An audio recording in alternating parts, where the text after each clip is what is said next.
Hello everyone, the Snowman here to recap another memorable and exciting FIFA World Cup, the 22nd edition of the men's tournament. It was an awesome 4 weeks of football, even as a disappointed German fan. I just want to look back on some of the best moments, maybe shout out the best goals, talk about some of the upsets. I definitely want to share my best 11 of the tournament, which players won the big awards, and then just kind of put a bow on this World Cup in Qatar as we set our sights to North America for 2026. And before we get to my best 11, congratulations to Lionel Messi and Argentina for winning their third World Cup title, the first since 1986.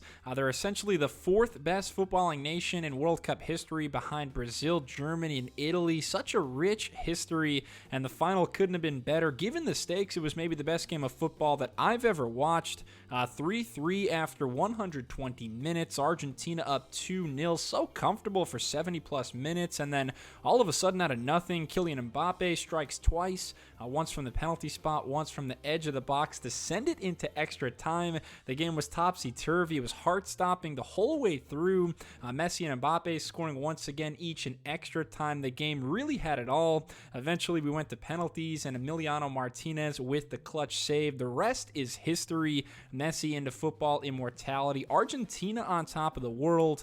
This World Cup truly did save the best game for last. And looking at my best 11 from the tournament, 10 of my 11 players are from teams that made the Final Four, so Argentina, Croatia, France, and Morocco. Dominik Livakovic in net from Croatia. He was the hero of not one, but two penalty shootouts, had more saves over the entire tournament than any other keeper, so I think he's the clear number one choice. Theo Hernandez, my starting left back. He replaced his brother Lucas, who tore his ACL in their first match versus Australia.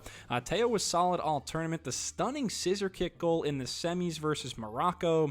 Josko Gvardiol, one of my center backs, a 20-year-old Croatian, had 33 clearances this month. That's the most of anyone at the World Cup. He also played every single minute of the tournament, just a machine in the middle. Virgil van Dijk, my other center back. He's the only player in my starting 11 who didn't make the semifinals, but the Netherlands were excellent defensively in their group. Van Dijk, such an imposing figure in the back. Achraf Hakimi, my right back, truly one of the superstars of this World Cup. Number one in tackles plus interceptions, was constantly under siege but refused to yield. Hakimi, the star in a Moroccan defense that held opposing players scoreless until the semifinals. Speaking of Morocco, let's go to my midfield. Sofiane Amrabat, another player who covered just about every inch of grass at these championships. Not as flashy as some other central midfielders. Maybe you could make a case for Casemiro or Jude Bellingham in this spot, but I love the grit of Amrabat, another guy up near the leaders in terms of total tackles made. Antoine Griezmann was an absolute maestro for France, maybe more of a scorer in years past at Euro 2016 or the 2018 World Cup, but a box-to-box presence for this squad, a true facilitator, top two this World Cup in assists with 3 and then expected assists, his runs off the ball, and he's very durable as they come. Griezmann has played in something like 74 straight games for France, which I believe is a national team record. Luka Modric, my other midfielder, what can you say about him? The engine that has taken Croatia, a relatively tiny nation of 4 million people, to back-to-back deep runs at the World Cup. Second place in 2018, third place in 2022. Modric right there at the top with shot creation statistics, constantly providing his teammates with world-class service and route to winning the bronze ball. The forwards were really fun. All 3 of them played in the finale on Sunday for me. Kylian Mbappe, just a special player, won the Golden Boot with 8 goals. The second hat-trick in World Cup final history. Already has 12 goals in his World Cup career. Seems like it's only a matter of time before he passes Miroslav Klose for the most all-time.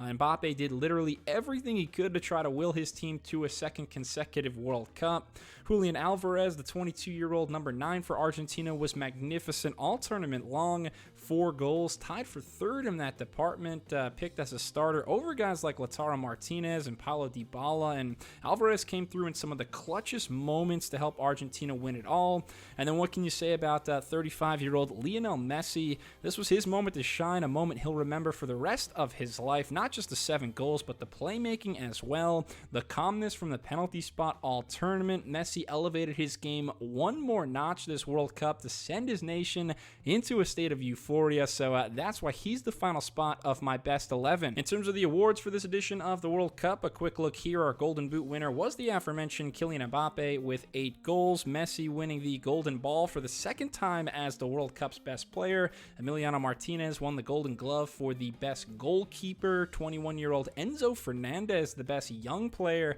And then England winning the FIFA Fair Play Trophy. Good for the English that they won something this World Cup. Next, I want to go through my top 5 goals of the tournament. Number 5, I'm going with Enzo Fernandez for Argentina versus Mexico in the group stage. The 21-year-old had a breakout tournament in Qatar. This beautiful curler to clinch a must-win matchup versus Mexico, just sublimely tucked into the top right corner. Number 4 is Brazil's Richarlison against South Korea. This came in a 4-1 thrashing in the round of 16. A total team goal as Richarlison headed the ball 3 times, laid it off, eventually got it back, and then calmly slotted the ball home to cap a pristine give-and-go combination. For number 3, I'm selecting Luis Chavez of Mexico and his picture-perfect free kick goal to help take down Saudi Arabia. 30-plus yards out, and Chavez delivered one of the most powerfully struck shots of the World Cup. An absolute screamer into the top right corner, just poetry in motion.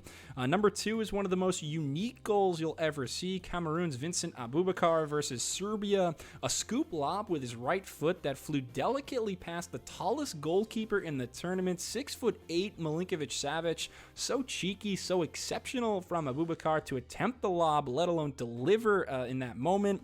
And then number 1 is an easy choice. Richarlison again, this time against Serbia. It's the bicycle kick you've seen over and over and over again the past 3 weeks. Can't see it enough. The technique, the athleticism, and the focus from Richarlison all out of the top drawer. I think it's the most aesthetically pleasing goal of any strike at the 2022 FIFA World Cup. My top 5 matches throughout this tournament, not including the final, which is far and away the best now. I did make this list before the final, though, so my de facto number 1 was that epic quarterfinal between Argentina and the Netherlands. The South Americans up 2-0. Then it was Wout Weghorst off the bench with 2 goals, including the equalizer 11 minutes into stoppage time off the set piece.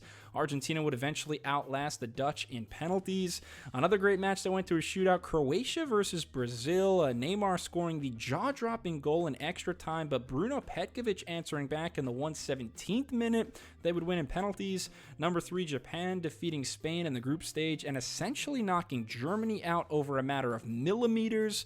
We had South Korea leaving it late against Portugal to escape Group H in thrilling fashion. And then France versus England, an extremely high-level quarterfinal that saw the French prevail. Overall, just very thankful to have watched a tremendous tournament the whole month. There were unexpected upsets, dazzling star power, and nail-biting drama. Can't wait for 4 years when North America is hosting. Hopefully, I'll be able to catch a game or 2 live and in person. Thanks a lot for watching my World Cup recap video. If you enjoyed it, please subscribe to the Snowman Sports Media for more soccer and football content. Hope you enjoyed all of my World Cup coverage the past few months, and definitely be on the lookout for more in the future. Cheers.